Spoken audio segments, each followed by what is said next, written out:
So let's face it, designing a garden can be really hard. And if you're like me, you're on Instagram and YouTube, and you quickly realize that I think everybody nowadays is a professional gardener. I mean, seriously, do people go to the garden center and buy 50 plants and put them in a row and everything looks professionally done? I mean, I drew my garden probably 50 times. I also stared at it for hours on end. And then I bought some plants and returned a few, then bought a few more, and then bought a few more, and then maybe bought a few more. So why is garden design so darn hard? Well, really, we make it harder than it needs to be. We overcomplicate things. So I'm going to give you 3 tips and tricks that you can use to make your next garden bed pop. And so the first tip I have for you is you need to get inspired. You need to find something that gives you inspiration for this new garden you're about to design. It could be one of your friends' gardens. It could be a plant that you found at the nursery, or it could be like me. I saw an Instagram photo on Canned Guard Gardens. So if you don't follow them on Instagram, you definitely should. Now I knew I was gonna plant 3 roses in this specific garden bed. I knew I wanted Caradonna salvia with those roses. So when I came across this photo with some Pennisetum grass that I already have in my garden, I thought, Eureka! So I wanted to give you another example of an inspirational photo. So I had this in my phone saved. We all know Garden Answer. They have a beautiful garden, and I think they have 1 million+ followers on YouTube. But for example, if this was another photo that you wanted to use for the inspiration of your garden, another way to run with this idea would be to add in some butterfly bush and maybe some boxwood. And with these 4 plants, you could really kind of mix and match and play and really design an exceptional garden just off of these 4 plants. And the second tip I have for you is to have structure in your garden. So you need to have a backbone. You need to have some evergreens, some shrubs, some trees, things like that. Stuff that's gonna look good in the dead of winter, things that are always gonna have a backbone to your garden. You're not always gonna have perennial flowers. Sometimes those are gonna need to be, cut back, deadheaded, things like that. And so in between flowering seasons or patterns, you're gonna need to have some kind of structure in this garden bed. So here's a couple of examples of structure in a garden. So the first picture we have here is a boxwood hedge planted right up along the front of the house with some nandina. These are both evergreen plants, so they're going to be there year round. You've got a crepe myrtle tree in front of that, and then kind of a mix and match of the kind of a yellow perennial up front. Second example would be the shrubs up along the front of this house, and it looks like they mirrored this shrub on the far end of the garden. And then you've got another flowering tree, and then kind of a base of mixed and matched perennials with flowers. So again, these are 2 perfect examples of having structure in the garden. Okay, and the last garden design tip here, number 3, is to use uniformity in the garden. You really want to avoid buying 10 different plants and try to throw them all together. That's really, really, really hard, and professional gardeners can pull that off, but if you're a new gardener, that's really hard to make look good. So I want you to go ahead and narrow things down. Pick 2 to 3 or maybe 3 to 4 plants, and then run with groupings of those plants. So ideally you're gonna pick, something high in the back and something short in the front, and then just run with groupings of those plants. This can look absolutely beautiful.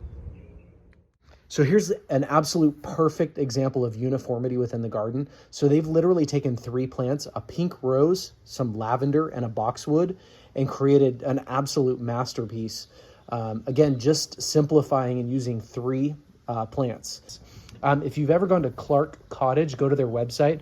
They have a stunning cottage garden there too. And if you actually look at the garden and kind of cut it in pieces, they've literally taken about 5 plants and just mirrored everything in patterns. So you've got the lavender or Veronica or whatever that purple one is, might be a cat's pajama. And then on the outside, planted the lady's mantle. And then in the back, you have some form of like peony. And then they put kind of the silver and the boxwood hedge between that 2. And they've basically just taken the same concept and done it throughout the entire garden. And it looks absolutely stunning. So again, you can have structure in the garden and use just 3 or 4 plants and create an absolutely beautiful garden. Hey guys, just wanted to say a quick thank you for checking out the channel. Hopefully you're finding the content helpful. Do me a favor, if you are a new gardener or garden in zones 8, 9, or 10, then you should definitely consider subscribing because this content is for you. Now, this is, like I mentioned, Emily Bonte Rose. This is, apricot and white. It's going to look really good with the Caradonna salvia. I'm planting these really close to each other so they kind of blend in with each other. This is going to be Agara, and I've got 1, 2, 3, 4, 5, 6 of them. So we're following rule number 3 where we have uniformity in the garden. These are a pennisetum grass, and I'm kind of planting them in a circular pattern here. And behind that, I'm tucking in this verbena. And this verbena is going to get real wide, and I'm hoping that it kind of grows in with this blanket of grass that we got here. This is another David Austin rose. This one is Desdemona, and this is just a stark white, kind of bell-shaped flower. That thing is going to be awesome. And again, we're following that same pattern. So we're mirroring exactly what we have here to exactly what we have there. So again, we've got structure. I'm one grass short right here. But again, we've got the Caradonna mixed in. I mean, look how cool that looks together with the white and the purple. I mean, once those grow together, it's gonna look really, really pretty. I haven't quite settled on what to plant right here, but I've got a few options. And then these guys that you see are allium bulbs. So these will get about 3 or 4 feet tall, and then they'll have a big purple globe onto them. I'm not sure at the end of the day I'm going to keep them in this garden because I've got tons of them on the other side of the garden, so I might just keep a mass grouping in one side. But this is what we're going to work with, and this is what we're going to plant. All right, so now that we have everything laid out, we're ready to plant our plants. And here to help me is my daughter Quinn. Quinn, how old are you? 6. 6. And do you like to garden? Yes. Yes. Yeah. Are you going to help me plant the plants? Uh-huh. All right, let's do this.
So at this point, we finished the garden. I absolutely love the way everything turned out. As I mentioned before, we're going to keep the roses above ground for now, just while the kids play back here. They play soccer and football, and I don't want to, somebody to fall into one or, their friends to get hurt. So we're going to keep them above ground for now. But man, everything turned out great. I love the symmetry of the garden. We used 4 plants back here and all repeating patterns. So I cannot wait to see this garden grow. So there's so many great Instagrammers and YouTube gardeners out there. And I refuse to believe that they don't spend hours upon hours, researching and planning out their gardens before they put it on camera. So don't get discouraged. Really what we need to do is plant our own masterpiece, right? Yeah. Yeah.